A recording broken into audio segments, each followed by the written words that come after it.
do you engage your people in a plan to move things forward, to do strategy or to do culture change? How do you engage your people? What's that all about? Because at the end of the day, you're one individual.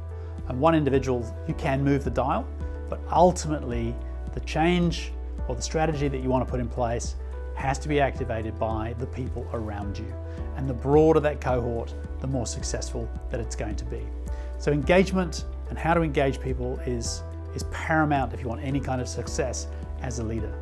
And first and foremost, as I've said before, honoring and respecting the individual, giving them due deference regardless of their position, can take a long way towards engagement.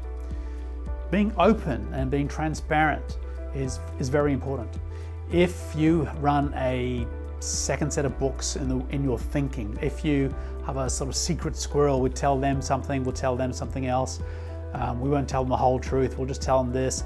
Those kinds of thinking, which is sort of duplicitous, sometimes with all the right kind of reasons for doing that, but you're much better to be open. There's nothing wrong with communication in organizations. If there's bad news, bang, it goes around just like that. So if you don't talk about an issue or a problem or an opportunity, people will automatically assume the worst. So you might as well put it on the table, get the perspective of those around you, openly communicate it, and get the job done. So engagement, a lot of it comes from transparency and openness and communication. When we were doing the Gloria Jeans turnaround, once the strategy had been set, we were very clear.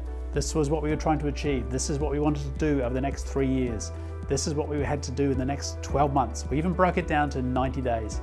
These are the things that are important to us.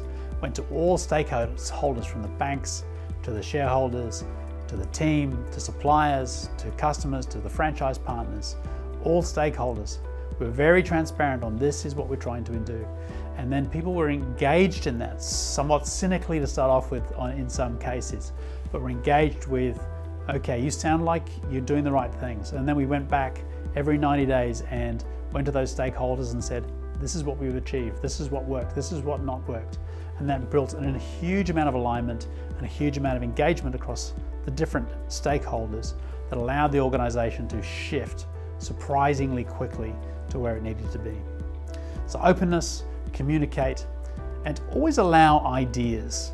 Sometimes as a leader, we can have something in our mind that we're very wedded to, that we don't want to change, we don't want to shift, and we're locked into it. And yet ideas can come from anywhere in the organization or outside the organization, and allowing those ideas to come to the table, allowing some kind of mechanism to be able to bring those to the surface, whether that's surveys or workshops, or just being willing to listen to someone saying, hey, I had an idea. Easy as a leader to say, no, that's not what we're interested in, that's not what we're doing.